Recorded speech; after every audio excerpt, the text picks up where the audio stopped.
नमस्कार। सुबह के 8 बज चुके हैं। सुबह सुबह में आपका स्वागत है।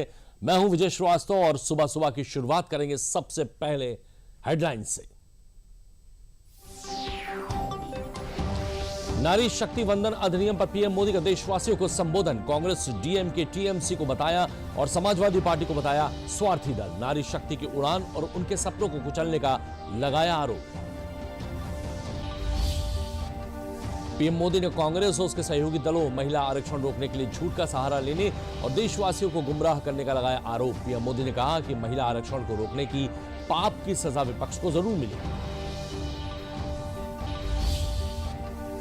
विपक्ष के विरोध से महिलाएं अपने हक से वंचित। देश भर में भाजपा समेत एनडीए नेताओं और कार्यकर्ताओं का देश भर में प्रदर्शन। विपक्ष को बताया महिला विरोधी।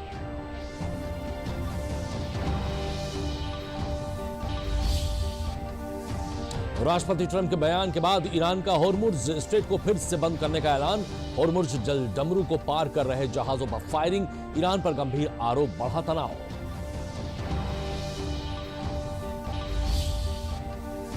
और प्रदेश में भीषण गर्मी का कहर जारी। कई जिलों में तापमान 40 डिग्री के पार पहुंचा। लू और तेज धूप के चलते जनजीवन हुआ प्रभावित।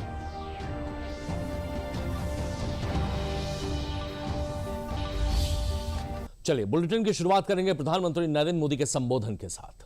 प्रधानमंत्री नरेंद्र मोदी ने राष्ट्र के नाम संबोधन में नारी शक्ति वंदन संशोधन अधिनियम को समय की मांग बताया है। उन्होंने कहा कि विकसित भारत के लिए जरूरी है कि देश की संसद और विधानसभाओं में महिलाओं की भागीदारी बढ़े, लेकिन कांग्रेस, सपा, तृणमूल, डीएमके जैसी परिवारवादी पार्टियों के दलगत हित देश हित पर भारी पड़ रहे हैं।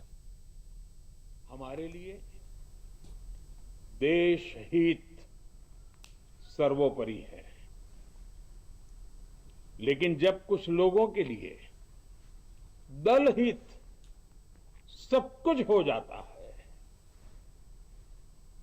दल हित देश हित से बड़ा हो जाता है, तो नारी शक्ति को, देश हित को इसका खामियाजा उठाना पड़ता है।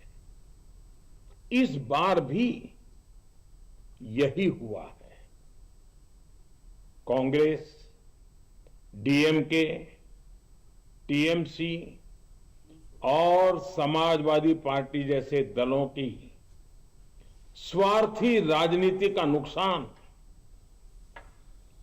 देश की नारी शक्ति को उठाना पड़ा है। इसी के साथ प्रधानमंत्री ने कहा कि संसद में इस संशोधन अधिनियम को जरूरी मत नहीं मिला। मुझे भी ये देखकर बहुत दुख हुआ कि जब ये नारी हित का प्रस्ताव गिरा तो कांग्रेस, डीएमके, टीएमसी, सपा जैसी परिवारवादी पार्टियां खुशी से तालियां बजा रही थी। महिलाओं से उनके अधिकार छीनकर ये लोग मेजें थपथपा रहे थे। उन्होंने जो किया वो केवल टेबल पर थाप नहीं थी, वो नारी के स्वाभिमान पर, उसके आत्मसम्मान पर चोट थी। और नारी सब भूल जाती है, अपना अपमान कभी नहीं भूलती। इसलिए संसद में कांग्रेस और उसके सहयोग के उन सबके व्यवहार की कसक हर नारी के मन में हमेशा रहेगी।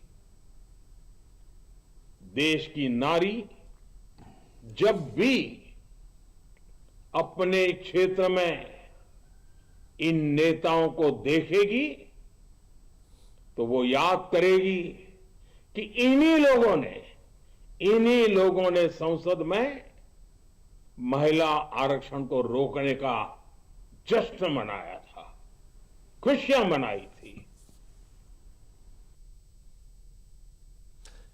इसी के साथ प्रधानमंत्री ने कहा कि संसद में इस संशोधन अधिनियम को जरूरी मत नहीं मिला, तब विपक्षी दल जश्न मना रहे थे। यह देखकर बहुत दुख हुआ।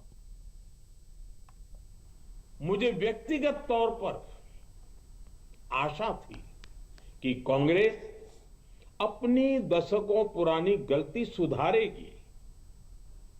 कांग्रेस अपने पापों का प्रायश्चित करेगी। लेकिन कांग्रेस ने इतिहास रचने का, महिलाओं के पक्ष में खड़े होने का अवसर खो दिया। कांग्रेस खुद देश के अधिकांश हिस्सों में अपना वजूद खो चुकी है। कांग्रेस परजीवी की तरह क्षेत्रीय दलों की पीठ पर सवार होकर खुद को जिंदा रखे हुए है। लेकिन कांग्रेस ये भी नहीं चाहती कि क्षेत्रीय दलों की ताकत बढ़े। इसलिए कांग्रेस ने इस संशोधन का विरोध करवाकर अनेक क्षेत्रीय दलों के भविष्य को अंधकार में धकेलने का राजनीतिक षड्यंत्र किया है। प्रधानमंत्री नरेंद्र मोदी ने राष्ट्र के नाम अपने संबोधन में कई महत्वपूर्ण बातें कही। आइए एक बार उनके संबोधन के कुछ महत्वपूर्ण बिंदुओं के बारे में विस्तार से आपको बताते हैं। प्रधानमंत्री नरेंद्र मोदी ने अपने संबोधन में कहा कि आज भले ही बिल पास कराने के लिए जरूरी 66% वोट हमें नहीं मिला हो, लेकिन देश की 100% नारी शक्ति का आशीर्वाद हमारे साथ है। महिलाओं का अधिकार छीनकर ये लोग मेजे थपथपा रहे थे, ये दुर्भाग्यपूर्ण है। साथ ही प्रधानमंत्री ने अपने संबोधन में कहा वो नारी के स्वाभिमान और आत्मसम्मान पर एक बड़ी चोट थी, जिसका हिस्सा भारत की आधी आबादी जरूर कांग्रेस से करेगी।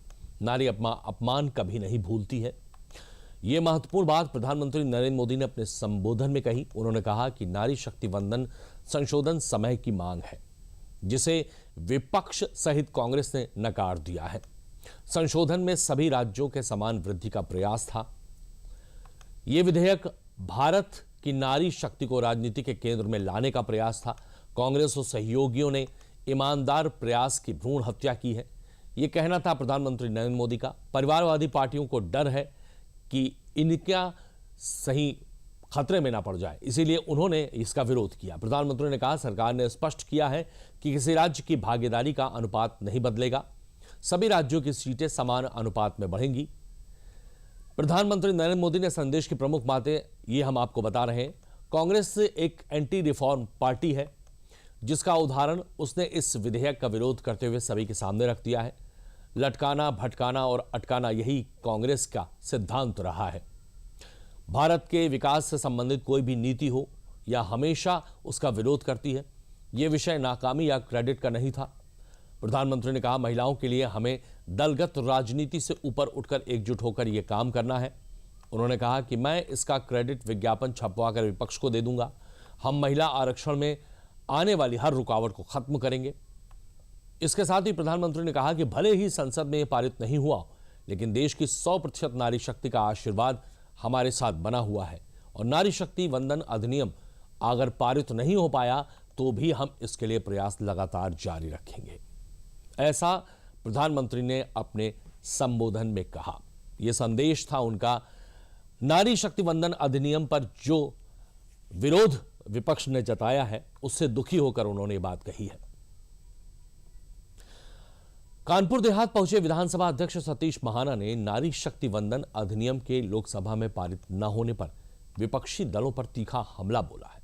उन्होंने कहा महिलाओं के लिए 1/3 आरक्षण सुनिश्चित करने वाले संविधान संशोधन को रोककर विपक्ष ने उनके वैध अधिकारों से वंचित किया है। सतीश महाना ने कहा है कि देश की महिलाएं और पूरा राष्ट्र इस घटनाक्रम को देख रहा है तथा नारी शक्ति का यह अपमान कभी माफ नहीं किया जाएगा। उल्लेखनीय है कि संविधान 131वां संशोधन विधेयक 2026 लोकसभा में आवश्यक 2/3 बहुमत हासिल नहीं कर सका। 528 सदस्यों में से 298 ने समर्थन दिया और 230 ने विरोध में मतदान किया, जिससे विधेयक पारित नहीं हो पाया और सरकार को करीब 54 वोटों की कमी रह गई।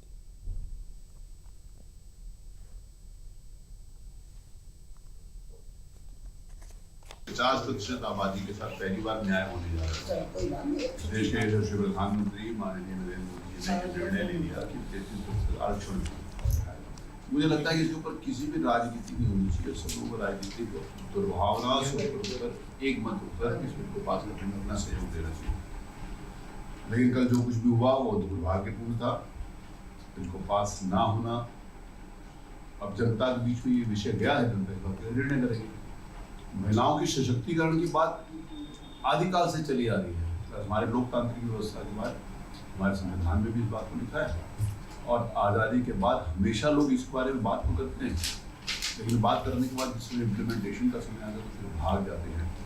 ये मेरे ख्याल है देश की 50% महिलाओं के साथ अन्याय है।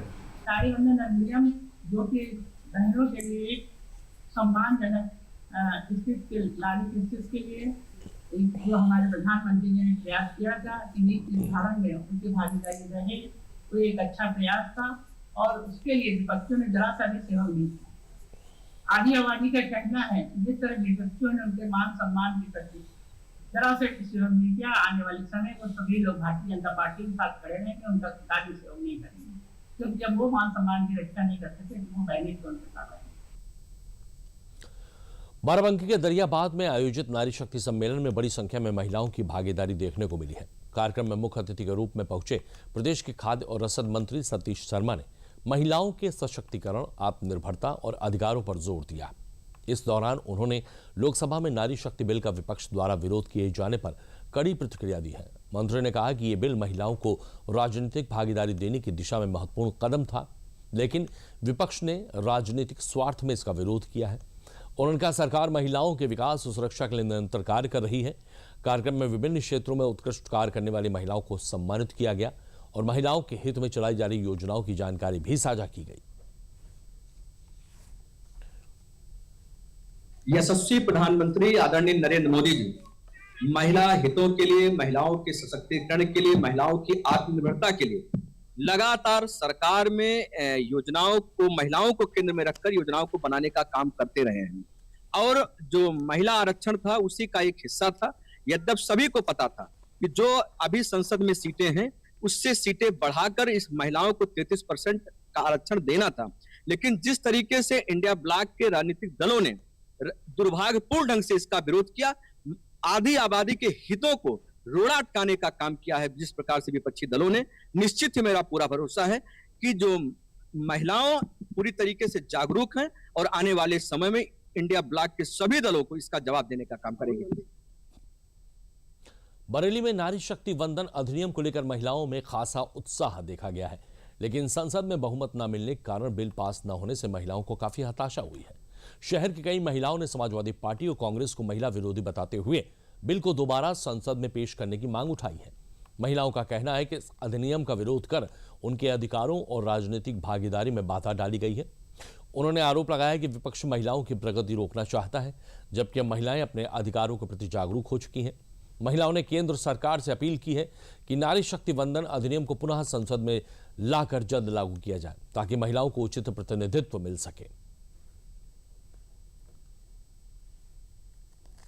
और महिलाओं के खिलाफ ये हम लोग किया है, ये विरोध किया है, ये बिल्कुल भी सही नहीं है, क्योंकि मेरा ये मानना है यहाँ पर पार्टी की बात ही नहीं है। महिलाओं को जब आगे हर चीज में रखा जा रहा है तो अगर राजनीति में अगर वो आगे आ रही हैं तो उसके लिए, और विरोध पार्टी सपा हो चाहे वो कांग्रेस हो, मैंने इन दोनों को अगर आप देखा जाए क्या उनके घर की महिलाएं नहीं है राजनीति में, और लेकिन आम औरतें अगर महिलाएं यहाँ पर निकल कर आ रही हैं तो उनको ये बुरा क्यों लग रहा है, उनको इससे विरोध क्यों है। विपक्ष का काम तो है विरोध करना। आज तक हम यही देखते रहे कि विपक्ष हर बात पर विरोध कर रहा है, हमने सह लिया, लेकिन कल जो विरोध हुआ ये बहुत ही गलत हुआ हम महिलाओं के लिए। क्या सपा में महिला है, डिम्पल यादव हैं, वो भी बैठी थी, प्रियंका गांधी वो भी अपना वो कर रही थी। क्या महिला, उन्हें देखना नहीं चाहिए कि महिलाओं के लिए है ये और महिलाओं का ही विरोध कर रही हैं। हम लोगों का मानना तो है कि ये विधेयक दोबारा लाना चाहिए और इसको पास करना ही होगा। आरक्षण जो चला था अच्छी बात थी, पीएम मोदी ने आगे बढ़ाया, महिलाओं को सम्मान दिया, और ये सपा और कांग्रेस बिल्कुल इसके खिलाफ है। अपने घर की महिलाएं आगे बढ़ा रहे हैं। क्या हम लोग महिलाएं नहीं हैं? हम महिलाएं सब समान समझना चाहिए। महिलाएं सब बराबर है। और एक प्रियंका गांधी महिला होके महिलाओं का ही काट कर रही हैं, तो ये चीज गलत है नहीं है। आरक्षण आज हमारा ये कल बिल फेल हुआ, अगर ये पास हो जाता इसमें महिलाओं को कितना फायदा था, काफी फायदा था महिलाओं को। मोदी जी ने तो अपने कार्यप्रणाली में महिलाओं को हमेशा आगे बढ़ाने की कोशिश की है और हर तरीके से उन्होंने महिलाओं के उद्धार के लिए हर नए कदम उठाए। मगर विपक्ष और सपा और कांग्रेस के बारे में कहूंगी कि वो ये चाहते हैं कि उनके घर की महिलाएं आगे बढ़ें और पूरी महिलाएं जो हैं वो नहीं। अब जैसे कल बिल का ही ले लीजिए, सब महिलाएं खुश थी, मगर उन्होंने ऐसा किया कि अपनी ही घर की महिलाओं को आगे उठाने की कोशिश की। तो महिलाओं में सपा और कांग्रेस के प्रति बेहद आक्रोश देखा जा रहा है। फिलहाल शाहजहांपुर में उत्तर प्रदेश सरकार के पिछड़ा वर्ग कल्याण और जनपद प्रभारी मंत्री नरेंद्र कश्यप ने रोजा मंडी स्थित गेहूं क्रय केंद्रों का निरीक्षण किया और व्यवस्थाओं का जायजा लिया। इस दौरान उन्होंने अधिकारियों को सभी व्यवस्थाएं दुरुस्त करने के निर्देश दिए। किसानों से बातचीत कर गेहूं खरीद प्रक्रिया पर फीडबैक लिया, जिसमें किसान संतुष्ट पाए गए। मीडिया से बातचीत में मंत्री नरेंद्र कश्यप ने नारी वंदन अधिनियम को लेकर विपक्ष पर निशाना साधते हुए कहा कि महिलाओं की 33% राजनीतिक भागीदारी सुनिश्चित करने के प्रयासों का विरोध किया गया है। उन्होंने आरोप लगाया है कि विपक्ष ने राजनीतिक कारणों से इस बिल को आगे बढ़ने से रोका है। इसके बाद मंत्री ने गन्ना शोध परिषद में आयोजित शिक्षा मित्र सम्मेलन में भी भाग लिया और सरकार की जन कल्याणकारी योजनाओं की जानकारी साझा की।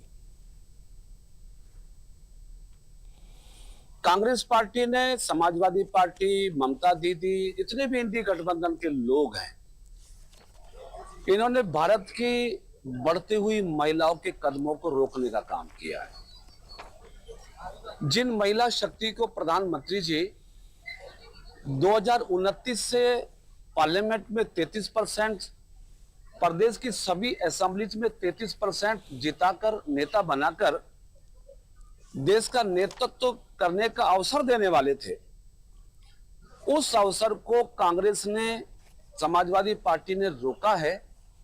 महिलाओं में आक्रोश है, गुस्सा है कि पहली बार तो देश में नारी शक्ति वंदन अधिनियम को प्रधानमंत्री नरेंद्र मोदी जी ने एक मुकाम तक पहुंचाया, लेकिन इंडी गठबंधन के लोगों ने महिलाओं से पता नहीं क्या खुन्नस निकालने के लिए, क्या दुश्मनी है, क्या विरोध है, उनके मिलने वाले पॉलिटिकल राइट्स को कहीं ना कहीं डैमेज करने की कोशिश की है। तो महिलाएं आक्रोश में हैं। कांग्रेस पार्टी को, समाजवादी पार्टी को, इंडी गठबंधन को इसकी सजा आने वाले समय में महिलाएं जरूर देंगी। गेहूं की खरीदारी की जानकारी लेने के लिए निरीक्षण करने हम मंडी में पहुंचे हैं। किसानों से बात हुई है, अधिकारियों से बात हुई है, मौके पे गेहूं की क्वालिटी को भी देखा है। तो जिन किसानों से बात हुई है उनका फीडबैक ये है कि खरीदारी बेहतर हो रही है, पेमेंट ठीक मिल रहा है। पहले कुछ समस्याएं सत्यापन को लेकर थी, लेकिन प्रशासन ने उसका भी सुधार कर लिया है। सुल्तानपुर में मत्स्य मंत्री डॉक्टर संजय निषाद ने नारी शक्ति वंदन अधिनियम को लेकर विपक्ष के खिलाफ तीखा अभियान शुरू किया है। सुल्तानपुर के प्रसिद्ध तीर्थ स्थल घोपाप के दियरा घाट पर उन्होंने भगवान श्री राम और निषाद राज की प्रतिमा का अनावरण किया, जिसे धार्मिक और राजनीतिक रूप से महत्वपूर्ण माना जा रहा है। जनसभा को संबोधित करते हुए उन्होंने डॉक्टर संजय निषाद ने आरोप लगाया कि बिल का विरोध कर विपक्ष ने महिला विरोधी चेहरा उजागर कर दिया है। उन्होंने कहा कि अधिनियम में SC, ST और पिछड़े वर्ग की महिलाओं के लिए आरक्षण सुनिश्चित होना चाहिए, वरना केवल संपन्न वर्ग की महिलाएं ही लाभान्वित होंगी। उन्होंने पूर्ववर्ती सरकार पर भी निशाना साधते हुए कहा, कानून व्यवस्था को लेकर सवाल उठाया है। मंत्री ने कहा कि आगामी चुनाव में महिलाओं विपक्ष को जवाब देंगी। इस बयान के बाद जिले की राजनीति में हलचल तेज हो गई है। राजनीतिक सोच है, असामाजिक सोच है। जो मातृशक्ति है जिसने पैदा किया हो, जो माँ बहन बेटी के रूप में हो, देश की आज़ादी में जिसका योगदान रहा हो, इस राष्ट्र के निर्माण में हो आधा वोट हो, तो कोई इनको सम्मान मिलना चाहिए। समाज ने तो सदियों से उपेक्षित रखा था। संविधान में अवसर था लोगों को कर्जा दूर करने का, इन्होंने खो दिया।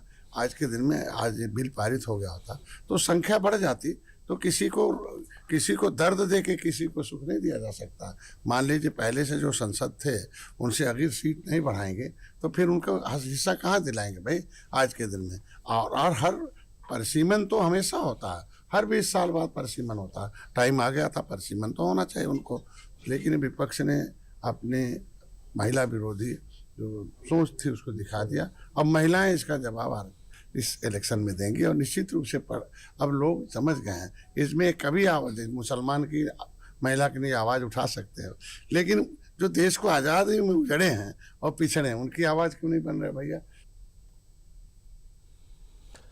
पीएम मोदी की अगुवाई में कल केंद्रीय कैबिनेट की बड़ी बैठक हुई, जिसमें केंद्रीय कर्मचारियों और पेंशनर्स के डीए और डीआर हाइक के अलावा देश के बुनियादी ढांचे और ग्रामीण विकास को ध्यान में रखकर अहम फैसले लिए गए। क्या है वो फैसले, आइए देखिए इस रिपोर्ट में। हमारे केंद्र सरकार के जितने भी कर्मचारी हैं और जितने पेंशनर्स हैं उनके लिए डीए और डीआर बढ़ाया गया, जिसकी टोटल लागत भारत सरकार को आएगी 6,791 करोड़ रुपीस। देश के करीब 1 करोड़ से ज्यादा कर्मचारियों और पेंशनर्स को बीते 3 महीने से जिसका इंतजार था, शनिवार को केंद्र सरकार ने उस गुड न्यूज का ऐलान कर दिया है। पीएम मोदी की अगुवाई में हुई केंद्रीय कैबिनेट की बैठक में केंद्र सरकार ने केंद्रीय कर्मचारियों और पेंशन भोगियों को बड़ी राहत देते हुए महंगाई भत्ते डीए में 2% की बढ़ोतरी का फैसला लिया है। आइए जानते हैं कर्मचारियों के लाभ के अलावा देश के बुनियादी ढांचे और ग्रामीण विकास को ध्यान में रखकर केंद्र सरकार ने इस बैठक में और किन बड़े प्रस्तावों को पास किया है। केंद्रीय कर्मचारियों और पेंशनर्स के लिए डीए डीआर में इजाफा। इस फैसले के साथ ही महंगाई भत्ता मूल वेतन के 58% से बढ़कर 60% हो गया है। ये बढ़ोतरी 1 जनवरी 2026 से प्रभावी मानी जाएगी। इसका सीधा मतलब ये है कि कर्मचारियों को पिछले महीने का एरियर भी मिलेगा। इससे लगभग 50 लाख कर्मचारी और 68 लाख पेंशन भोगी लाभान्वित होंगे। समुद्री व्यापार को सुरक्षित करने के लिए सरकार ने 12,980 करोड़ की संप्रभु गारंटी के साथ एक घरेलू समुद्री बीमा सुविधा को मंजूरी दी। कैबिनेट ने ग्रामीण कनेक्टिविटी को बढ़ावा देने के लिए प्रधानमंत्री ग्राम सड़क योजना के तीसरे चरण को मार्च 2028 तक जारी रखने की मंजूरी दी। उत्तर प्रदेश और आंध्र प्रदेश में रेल नेटवर्क को मजबूत करने के लिए 2 बड़े रेल कॉरिडोर को मंजूरी दी, जिसके तहत गाजियाबाद सीतापुर रेल लाइन की तीसरी और चौथी लाइन के निर्माण के लिए 14,926 करोड़ मंजूर। राजमुंदरी विशाखापट्टनम रेल लाइन की तीसरी और चौथी लाइन के लिए 9,889 करोड़ मंजूर। करोड़ रुपए के इन सब के बारे में एक एक करके बताऊंगा आपको। भारत मैरीटाइम इंश्योरेंस पूल जो शिपिंग सेक्टर के लिए है, हमारे जितने भी सेंट्रल गवर्नमेंट के कर्मचारी साथी हैं उनके लिए डीए और डीआर बढ़ाया गया है। डीआर पेंशनर्स के लिए, डीए एम्प्लॉयज के लिए। प्रधानमंत्री ग्राम सड़क योजना को 3 साल के लिए, योजना 3 इसको आगे एक्सटेंशन किया गया है। फिर 2 रेलवे के प्रोजेक्ट्स है, गाजियाबाद से Sitapur 3rd and 4th line और राजमुंदरी से Visakhapatnam 3rd and 4th line. केंद्र सरकार की ओर से लिए गए इन बड़े फैसलों से जहां आम आदमी को महंगाई से राहत मिलेगी, वहीं ग्रामीण भारत को आधुनिक बनाने और देश को आर्थिक रूप से अधिक आत्मनिर्भर बनाने में भी बड़ी मदद मिलेगी। इलाहाबाद हाईकोर्ट की लखनऊ पीठ ने कथित दोहरी नागरिकता मामले में कांग्रेस नेता राहुल गांधी के खिलाफ एफआईआर दर्ज करने के अपने ओपन कोर्ट आदेश पर रोक लगा दी है। न्यायालय ने कहा है कि अभियुक्त को बिना नोटिस जारी किए मामले का निस्तारण उचित नहीं है। सुनवाई के दौरान याची और सरकारी अधिवक्ताओं ने नोटिस की आवश्यकता से इनकार किया है, जिसके बाद एफआईआर दर्ज करने का आदेश दिया गया था। हालांकि बाद में 2014 की पूर्ण पीठ के निर्णय का हवाला देते हुए न्यायमूर्ति सुभाष विद्यार्थी ने आदेश पर रोक लगा दी है। मामले की अगली सुनवाई 20 अप्रैल को होगी। याचिका कर्नाटक निवासी एस विघ्नेश शिशिर द्वारा दायर की गई है, जिसमें राहुल गांधी पर विभिन्न कानूनों के तहत गंभीर आरोप लगाते हुए जांच की मांग की गई है। और अब बात करेंगे विश्व धरोहर दिवस की। जी हां, कल विश्व धरोहर दिवस था और विश्व धरोहर दिवस के अवसर पर बागपत में जनपथ पहली हेरिटेज ट्रेल का उद्घाटन जो है कल डीएम अस्मिता लाल के नेतृत्व में जनता वैदिक कॉलेज में किया गया। इस ट्रेल में pietra, dura, block printing, pottery, perfume निर्माण जैसी पारंपरिक कलाओं का प्रदर्शन किया गया है। इसके साथ ही प्रशासन और भारत के ऐतिहासिक धरों का केंद्र की पहल से शुरू हुई ये ट्रेल ऐतिहासिक स्थलों को जोड़कर पर्यटन और स्थानीय अर्थव्यवस्था को बढ़ावा देगी। डीएम ने कहा, ये पहल अपने आप में एक बड़ी पहल है और इतिहास को जोड़ने और साथ ही बागपत की सांस्कृतिक विरासत को संरक्षित करने में महत्वपूर्ण भूमिका निभाएगी। केंद्र सरकार ने किसानों को उनकी फसल का सही मूल्य दिलाने और उन्हें सस्ते भाव में बेचने से बचाने के लिए एक अहम फैसला लिया है। केंद्रीय कृषि मंत्री शिवराज सिंह चौहान ने राज्यों के कृषि मंत्रियों और वरिष्ठ अधिकारियों के साथ बैठक की, जिसमें उन्होंने उत्तर प्रदेश, आंध्र प्रदेश और कर्नाटक।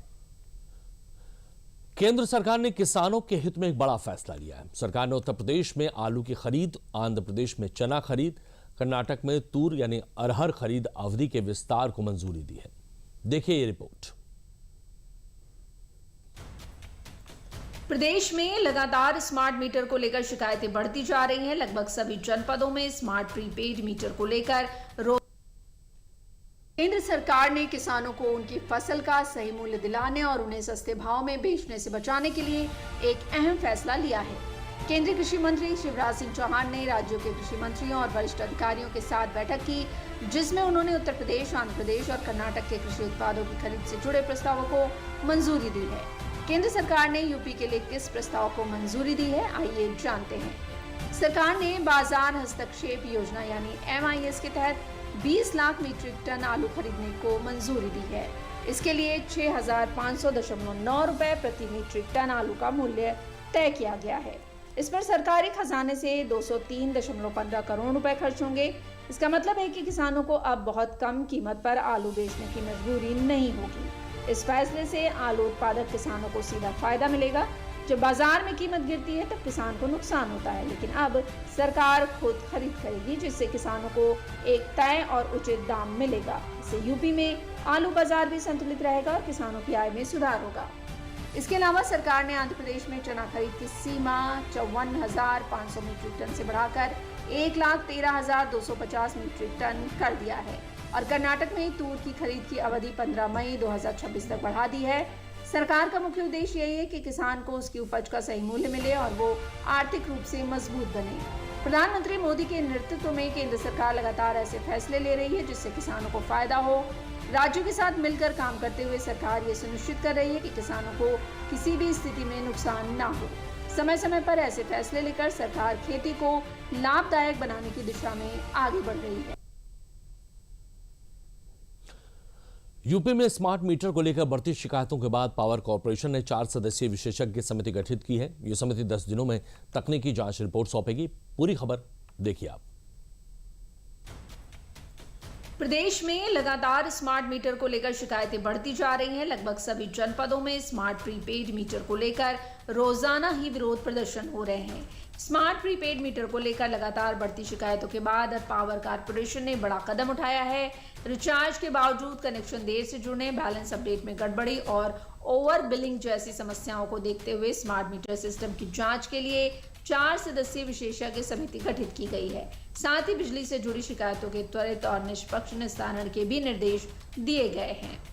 स्मार्ट मीटर को लेकर आम लोगों की ढेर शिकायतों के बीच सीएम योगी ने बड़ा निर्णय लिया है। सीएम योगी के निर्देश पर यूपीपीसीएल ने स्मार्ट मीटर की गुणवत्ता की जांच के लिए एक उच्च स्तरीय तकनीकी समिति का गठन किया है। इस समिति में आईआईटी कानपुर के प्रोफेसर अंकुश शर्मा और Prabodh Vajpayee, electric research and development association Vadodara के अनुभाग प्रमुख तेजस मिस्त्री और पावर कॉर्पोरेशन के निदेशक जीडी द्विवेदी को सदस्य के रूप में शामिल किया गया है। ये समिति 10 दिनों के भीतर अपनी तकनीकी रिपोर्ट सौंपेगी, जिसके आधार पर आगे की नीति और स्मार्ट मीटर के संचालन पर फैसला लिया जाएगा। इस बीच उत्तर प्रदेश राज्य विद्युत उपभोक्ता परिषद ने समिति की रिपोर्ट आने तक राज्य में स्मार्ट मीटर लगाने पर रोक की मांग की है। प्रदेश में स्मार्ट बिजली मीटर और ओवर बिलिंग की शिकायतों के समाधान के साथ साथ मुख्यमंत्री ने बिजली उत्पादन क्षमता बढ़ाने और नवीकरणीय ऊर्जा परियोजनाओं को तेजी से आगे बढ़ाने के निर्देश भी दिए। आंकड़ों के अनुसार प्रदेश में अब तक लगभग 85 लाख स्मार्ट मीटर लगाए जा चुके हैं।